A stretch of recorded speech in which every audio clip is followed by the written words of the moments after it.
Losing hope in crypto? I'll tell you why I am not losing hope. You see, around this time, and we're talking anywhere from October to around December, is when we'd see the top of the bull market. And this aligns with the post halving year, so 2025, 2021, 2017. These are the years after the halving, so post halving year. Now, September is usually not a really good year. It's usually what we call Dear September. Yeah, it comes for us, and we all go to hell in September.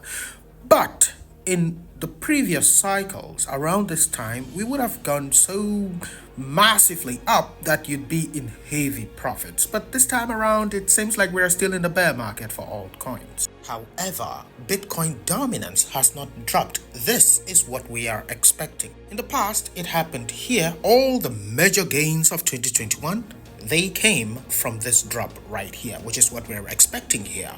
Even the previous cycle, that's before the last cycle, it also happened here. So all the big gains that we are expecting simply have not happened yet, at least in accordance with the past timings. We simply have not had it yet. Now, is it to say that it must happen, like this must come down?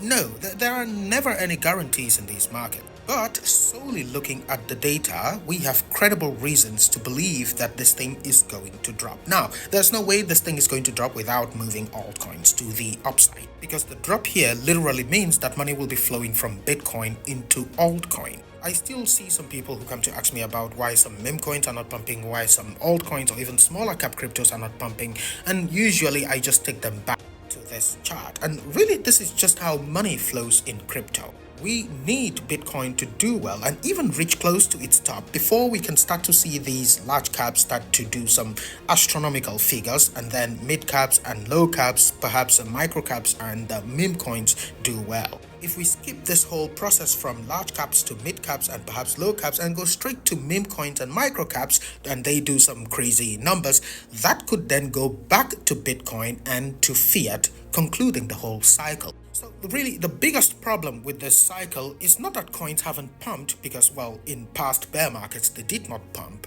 It's just that they are not pumping in the same time that they used to.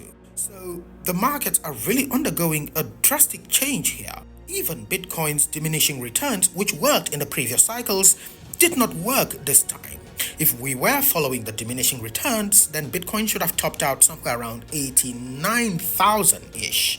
That did not happen. So really, it's a wild change in the market. However, don't lose hope before this thing actually plummets, because those big numbers that we talk about might still happen, just in a time that we do not expect.